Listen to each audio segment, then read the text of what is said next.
प्रताप सरनाईक यांचा चा प्रोजेक्ट तिथे बीएम डेव्हलपर्सचा प्रोजेक्ट तिथे चालू आहे। त्यांचा कामगार रोहित मालुसरे रात्री 1 वाजता इथे दाखल होता। 200 ते 250 माणसं होती।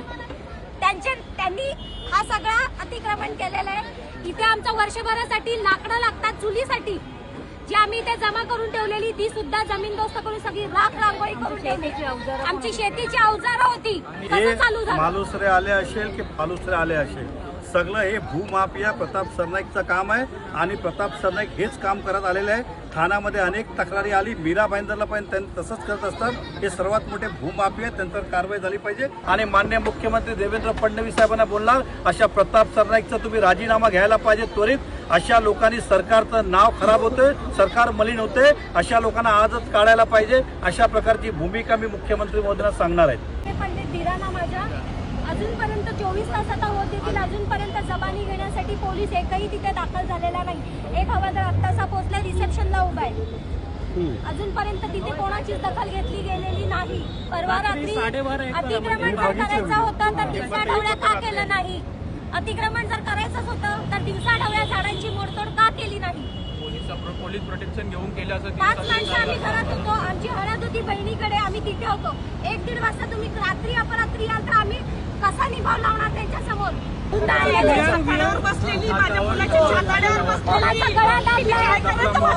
अंगावर एवढी मोठी माणसं बसलेली। 12 गुंठे जागा काकांनी विकासासाठी दिलेली आहे। 12 गुंठे जागा आम्ही अजूनपर्यंत काहीही विकलेली नाही। आम्ही जागेचे मालक आहोत। आम्ही आमच्या जागेत झाडं लावलेली, आम्हाला मालकी हक्क नाहीये सागाची झाडं तोडण्याचा। तर मग रात्री ही झाडं का तोडली गेली? माझ्याकडे सगळ्या झाडांची शूटिंग आहे।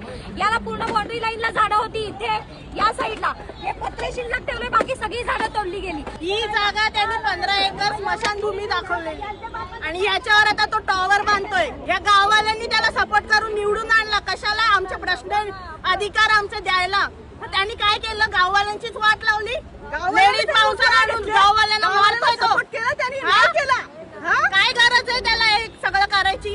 कुठे प्रॉपर्टी नेणार? ती सत्तेचा माज दाखवून प्रॉपर्टी काय घशात घालायची आहे त्यांच्या? गावात एवढी पब्लिक नाही आणि तो 500 गुंड घेऊन येते, तर त्याचे सगळे हत्यारबंदी असते। आमच्या लोकांवर काय आहे? काय आमच्या घरात आहे?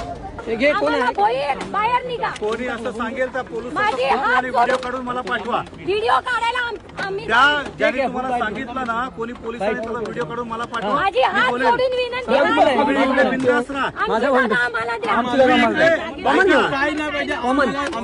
तुमच्या जागेवर तुम्ही बिनधास्त राहा। इकडे गावातला भूमिपुत्रांना आपला व्यक्तिगत स्वार्थासाठी बेघर करायला घेतलं। तुम्ही जागा विकत घ्या, मोठे व्हा, आमची शुभेच्छा। परंतु रात्री एका गुंड्यासारखा दंगा पसरत, रात्री 12 वाजता 1 वाजता इकडे महिलांवर तुम्ही हल्ला करतात, त्यांची घरं तोडतात जेसीबी पोकलेंनी बेकायदेशीररित्या। आणि ह्या बेकायदेशीर आता हे चालणार नाही। महाराष्ट्रामध्ये भूमिपुत्राला बेघर करून चालणार नाही आणि आम्ही सर्व भारतीय जनता पक्ष म्हणून आणि आमदार म्हणून या कुटुंबाचा मागे आम्ही आहोत आणि ह्यांना त्यांचा न्याय दिल्याशिवाय आम्ही राहणार नाही।